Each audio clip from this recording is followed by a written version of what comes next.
Hello and welcome back to my channel. I have decided to do a little mini series for the next few weeks or so. So I'm thinking around 8 in total.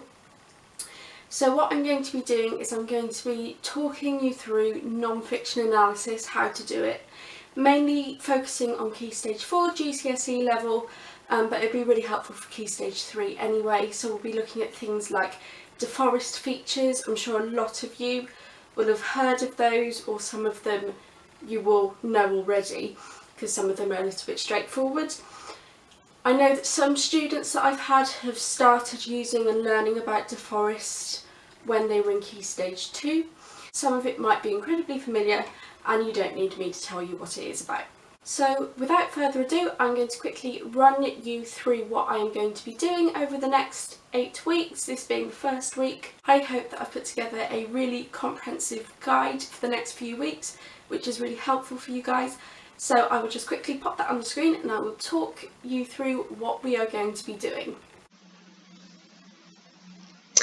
Right, so this is what I'm going to be going through over the next 8 weeks with you guys. So I thought I'd just give you a quick rundown of the entire programme and then move on to sort of my little introductory bit, just laying the foundations for future sessions. So this session is just going to be me sort of chatting about the mini-series, filling you in on everything, and talking a little bit about analytical paragraphs, just so we're sort of all on the same page before we get into the nitty-gritty. Then next lesson we are going to be doing purpose, audience and formats, so defining what those are, working out how we can use them to our advantage in reading and in writing as well, and applying that to some paper 2 questions for AQA, as that's the most popular exam board that I've found so far in my teaching tutoring career. The third session then we're going to be looking at deforest features, so defining all the terminology that it stands for, looking at some basic examples and a little bit of analysis but not looking too deeply. Then moving on to doing deep analysis in the fourth session of a newspaper article. They're usually really good for deforest features, and applying that terminology to a bigger text. Then we're on to subjective versus objective, so what those two pieces of terminology mean, how they are useful in terms of analysing deforest features and understanding non-fiction papers as well. Then stretch and challenge terminology. So this is something that I've sort of been trialling with various groups and students, which I've found really successful. So it just gives you a little bit extra, a little bit more polish, some essentially more advanced terminology for you guys to use in your exam, rather than just focusing on deforest, because everyone knows deforest pretty much. So it's something which just gives you a little bit of an edge in the exam. Then we'll just be looking at some basic examples of that. Analysis very similar to the format that I'm doing for lesson 3 and lesson 4. And then 7th lesson, deep analysis of a speech, using that stretch and challenge terminology. And then my final session will be all about doing a detailed response to a mock exam question. So I'm going to try to get a really nice text which has some deforest features and some sort of stretch and challenge terminology, and then I'm going to write a response for you guys to see, so you can see what a good one looks like essentially, and how you can use all that terminology to help you create deep analysis. I think these are all the variations that I've come across in the last year of tutoring. The nice thing about tutoring instead of being in a school teaching is you get to learn about all sorts of different ways different schools do stuff, which you might not come across if you're teaching in a school.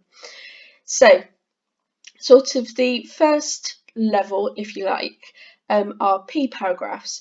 So there's a few variations that I put on here. So top one here, so all of these P's stand for point. I've also come across SEAL paragraphs and CEA, comment, evidence, analysis. So this one, S, is statement and this one is comment. So they're pretty synonymous with point. They all do the same thing. Essentially, it's just said slightly differently. All of these then, these are all evidence. So that's where you extract something from the text, write it down in quotation marks, and then you go on to analyse it. And this is the next step. So all of these either stand for explanation or analysis. They mean the same thing. Again, they're just presented slightly differently.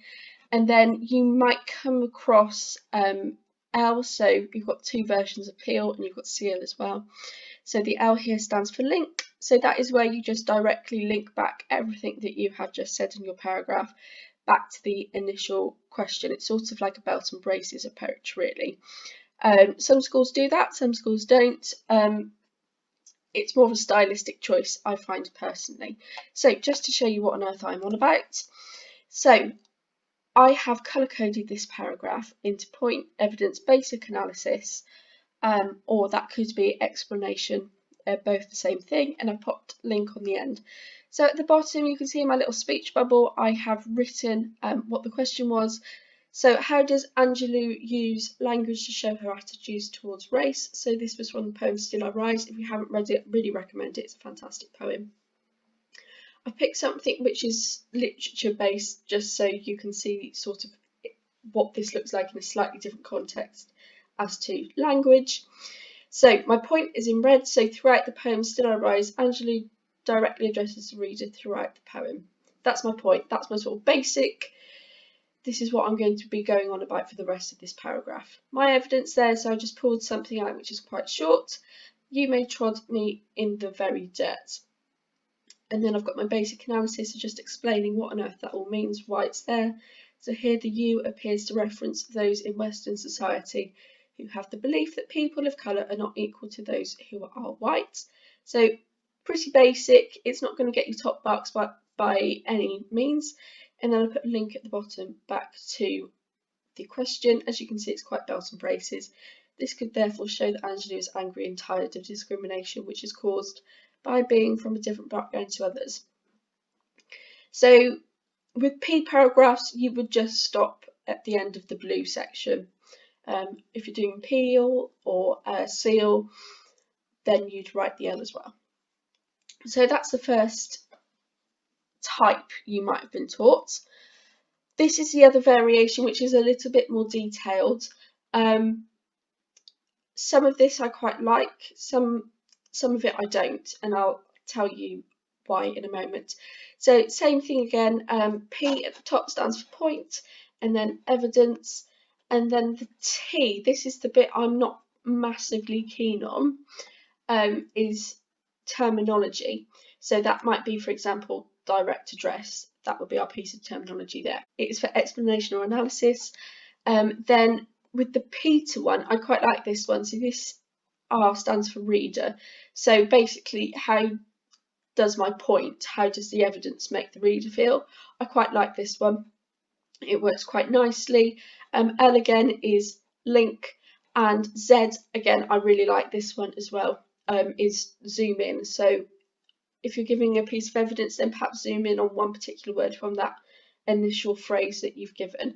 So I really like the whole idea of looking at the reader and zooming in on something. That works really nicely, and highly recommend that you do both of those. The only thing that puts me off is that the terminology comes after the evidence. Now for me personally, I find this a bit awkward, just because I naturally put the terminology within the point and then I don't say it after the evidence. Personally, I don't like it, but if you did it, it wouldn't be wrong at all. I just don't find it quite as natural, or at least in my writing. You might find it natural, and that is absolutely fine. You're not going to lose marks for putting it down slightly further down. It's not a problem. It's just something that just isn't for me. So I've tried to just do the petal. So this is a petal version. So all I've done is I've moved the direct address from this point here down to after the evidence.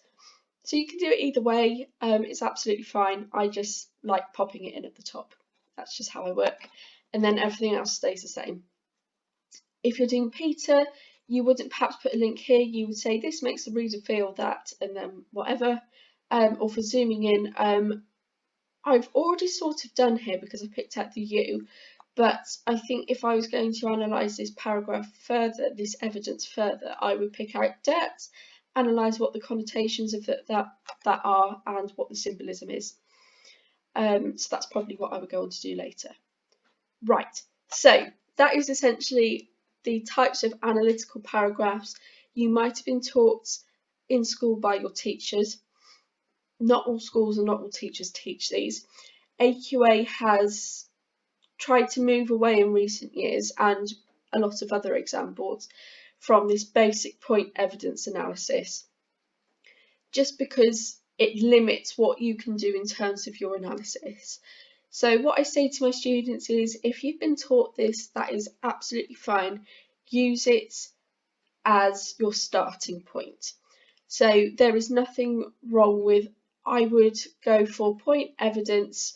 I'm going to go back to this one just because I find it structurally, I get on with it better in my mind. So I would still do my point, my evidence and my basic analysis.